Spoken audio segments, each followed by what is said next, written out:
Você já parou para pensar quantas pessoas entram na floresta amazônica e nunca mais saem? Essa história não é apenas sobre um desaparecimento. É sobre o que acontece quando alguém se perde em um lugar onde a natureza parece ter vontade própria. O nome dela era Mariana Tavares, 29 anos, bióloga, apaixonada por expedições e com um amor profundo pela natureza. Mas nos últimos meses, Mariana não era mais a mesma. Depois do fim de um relacionamento conturbado e da morte recente do pai, ela se isolou. Passava horas pesquisando sobre lugares remotos e falava com frequência sobre recomeçar do zero, longe de tudo. No início de março de 2022, ela decidiu fazer uma viagem sozinha para o interior do Amazonas, numa região próxima a Presidente Figueiredo, famosa por suas cachoeiras e trilhas de difícil acesso. O plano era simples: 3 dias de caminhada, dormindo em barraca, registrando espécies raras de plantas e animais para um projeto pessoal. Antes de partir, avisou a amiga mais próxima, Lívia, por mensagem: "Se eu não voltar até domingo, pode me chamar de maluca, mas vai dar tudo certo." A viagem começou tranquila. Mariana foi vista pela última vez em um pequeno comércio na estrada, comprando água, pilhas e repelente. As câmeras de segurança mostram ela sorrindo, usando uma mochila grande e chapéu. Parecia empolgada, confiante. Mas ninguém imaginava que aquela seria a última imagem dela com vida. 2 dias depois, o celular de Mariana parou de dar sinal. No domingo, ela não apareceu. Lívia tentou ligar várias vezes. Nada. Na segunda-feira, a polícia foi acionada. Uma equipe foi até o ponto onde Mariana havia deixado o carro, às margens da estrada que dá acesso à Cachoeira da Lua. O veículo estava trancado. Os documentos e o celular reserva estavam dentro. Tudo em ordem. Exceto por uma coisa: as chaves não estavam lá. Nos dias seguintes, voluntários e bombeiros iniciaram as buscas pela floresta. Encontraram pegadas, uma garrafa d'água e um pedaço de tecido preso em um galho. Tudo indicava que Mariana havia seguido o caminho certo. Mas, de repente, as pistas simplesmente paravam. Nenhum sinal de luta, nenhum vestígio de animal. Nenhuma resposta. Era como se a floresta engolisse Mariana por completo. Mas o mais estranho viria depois. Durante as buscas, um dos voluntários relatou ter ouvido, à noite, voz de mulher chamando por ajuda. O som vinha de um ponto profundo da mata, o mesmo onde, dias depois, encontrariam algo que deixaria todos aterrorizados. O que realmente aconteceu com Mariana Tavares? Ela se perdeu? Ou algo a impediu de voltar? Os primeiros dias de busca por Mariana Tavares foram intensos. Bombeiros, voluntários e até moradores locais se uniram para vasculhar cada canto da mata. Mas a floresta amazônica não perdoa. O terreno úmido, as árvores densas e o calor sufocante tornavam o trabalho quase impossível. Logo no segundo dia, um dos cães farejadores encontrou um objeto peculiar: uma bandana vermelha presa em um tronco, a poucos quilômetros da entrada da trilha. Era a mesma que Mariana usava nas fotos que postava em suas redes sociais. Mas o estranho era onde ela estava, pendurada, bem amarrada, como se alguém tivesse colocado de propósito. Pouco depois, uma equipe encontrou o que parecia ser um acampamento improvisado: uma barraca, uma panela, um caderno de anotações, tudo limpo, arrumado e sem sinais de pressa ou fuga. O diário chamou atenção. Nas últimas páginas, Mariana havia escrito frases curtas, desconexas. "O barulho vem toda a noite. Não é bicho. Eu sei que não é. Preciso sair daqui." Mas a última anotação: "Se alguém encontrar isso, não siga o som." O conteúdo foi mantido em sigilo por um tempo. A polícia acreditava que poderia ser um delírio causado pelo isolamento ou pela exaustão. Mas os moradores da região contavam outra história. Alguns diziam que a trilha onde Mariana entrou passava por uma área conhecida como Serra da Neblina, onde antigos garimpeiros afirmavam ter visto luzes e ouvido vozes chamando seus nomes durante a noite. Outros falavam sobre um antigo ritual indígena realizado naquela parte da floresta, que teria sido interrompido décadas atrás, e que, desde então, ninguém deveria dormir ali. Mesmo assim, as buscas continuaram. Durante uma madrugada, um dos bombeiros relatou ter ouvido gritos de mulher vindos do meio da mata. O som parecia próximo, mas sempre que se aproximavam, o barulho se afastava, até sumir completamente. Foram 18 dias de busca sem resultado. E quando todos já acreditavam que Mariana jamais seria encontrada, um morador ribeirinho apareceu na base de apoio com uma notícia que mudaria tudo. Ele havia visto uma figura feminina, de roupa clara, parada perto de uma grande árvore caída, e jurava que ela o observava em silêncio antes de desaparecer entre as árvores. Era alucinação? Coincidência? Ou, realmente, Mariana estava viva? As equipes voltaram à mata, refazendo o trajeto indicado pelo homem. E foi ali, em um ponto isolado, que encontraram algo que gelou o sangue de todos. A mochila de Mariana pendurada em uma árvore, com tudo dentro, intacto. Exceto por um detalhe. Dentro dela havia uma foto rasgada. Era Mariana e uma mulher desconhecida, sorrindo, mas o rosto da outra estava arrancado. O que essa foto significava? Quem era aquela mulher? E mais importante, quem pendurou a mochila ali? Depois da descoberta da mochila, o clima das buscas mudou completamente.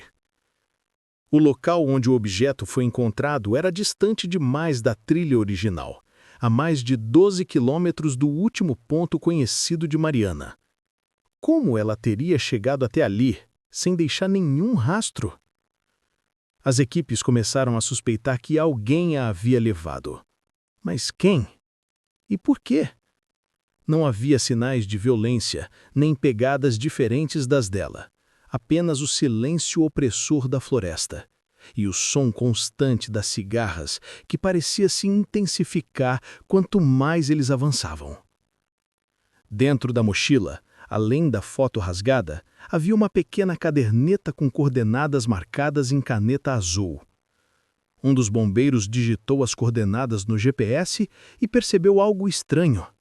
Os pontos formavam um círculo, e todos levavam ao mesmo lugar, uma clareira no meio da mata, próxima a uma região que os moradores chamavam de Mata do Sussurro. Mesmo com a resistência dos locais, a equipe decidiu seguir até lá. A caminhada durou horas. A vegetação se fechava a cada passo. O calor era sufocante e o ar parecia pesado, como se a floresta respirasse junto com eles. De repente, o som dos animais parou. Nenhum pássaro, nenhum inseto. Só o silêncio. No centro da clareira, havia algo que ninguém esperava. Um tronco imenso caído, com símbolos entalhados à faca, desenhos circulares, rostos e palavras em uma língua que ninguém reconheceu. Ao lado, um amontoado de pedras coberto de musgo. E no meio delas, um colar de conchas. Lívia, a amiga de Mariana, confirmou. Aquele colar era dela. A polícia isolou a área. Durante a noite, deixaram uma câmera infravermelha apontada para o tronco. E foi aí que tudo ficou ainda mais estranho. Ao revisar as imagens na manhã seguinte, o técnico percebeu que, entre 2 e 3 horas da manhã, a câmera captou uma figura feminina parada diante do tronco, imóvel, olhando diretamente para a lente. A pele parecia clara, o cabelo longo e molhado, mas o rosto estava coberto de lama. Quando a equipe voltou ao local para procurar vestígios, encontrou pegadas recentes e uma marca de mão sobre o tronco, como se alguém tivesse pressionado com força. A impressão digital, mais tarde, bateu com a de Mariana Tavares. Mas como isso era possível, se ela já estava desaparecida há quase 3 semanas? Os investigadores começaram a considerar 2 possibilidades. Ou Mariana estava ainda viva, perdida, confusa e vagando pela floresta, ou alguém estava tentando fazê-los acreditar nisso. E aí vem a pergunta que ninguém conseguiu responder até hoje. Será que Mariana estava tentando pedir ajuda ou avisar para que parassem de procurá-la? Depois que as pegadas de Mariana foram encontradas, as buscas se intensificaram. Helicópteros, drones e rastreadores térmicos foram levados até a região da Mata do Sussurro. Mas de forma inexplicável, os equipamentos começaram a falhar. Os drones perdiam sinal, as baterias descarregavam rapidamente e os rádios chiavam como interferências estranhas. Mesmo assim, uma nova equipe decidiu avançar a pé. Entre eles estava Sargento Almeida, um dos oficiais mais experientes da região. Segundo ele, algo na floresta parecia observar. A sensação era de que, a cada passo, alguém o seguia, sem fazer barulho algum. Por volta das 17 horas, eles encontraram uma trilha diferente, aberta recentemente. As folhas estavam cortadas, os galhos quebrados, como se alguém tivesse passado por ali há pouco tempo. Seguindo o caminho, chegaram a uma clareira. No centro, havia uma cabana antiga, feita de madeira e palha, quase completamente tomada pelo mato. Parecia abandonada há anos, mas dentro havia algo que ninguém conseguiu explicar. Sobre uma mesa de madeira estavam objetos pessoais de Mariana, o relógio, o cantil e a blusa azul que ela usava nas fotos da viagem. Tudo estava limpo, dobrado, como se alguém tivesse cuidado daquilo. E em uma das paredes, rabiscadas com carvão, estavam as mesmas palavras que apareciam no diário dela: "Não siga o som". Atrás da cabana, o chão estava revirado. Alguém havia cavado ou tentado esconder algo. Quando começaram a escavar, encontraram um caderno completamente encharcado, com páginas arrancadas. Na única legível, havia uma anotação recente, datada de 10 dias após o desaparecimento oficial de Mariana. "Eles estão me chamando de novo. Preciso ir." A caligrafia era dela. Mas como? Se ela ainda estava viva naquele momento, onde esteve todo esse tempo? Enquanto analisavam a cabana, um dos agentes, o soldado Farias, ouviu um som vindo da mata. Era uma voz feminina, baixa, pedindo ajuda. "Me ajuda, por favor." Eles correram em direção ao som, iluminando tudo com lanternas, mas a voz parecia se afastar cada vez que se aproximavam. De repente, a floresta se calou.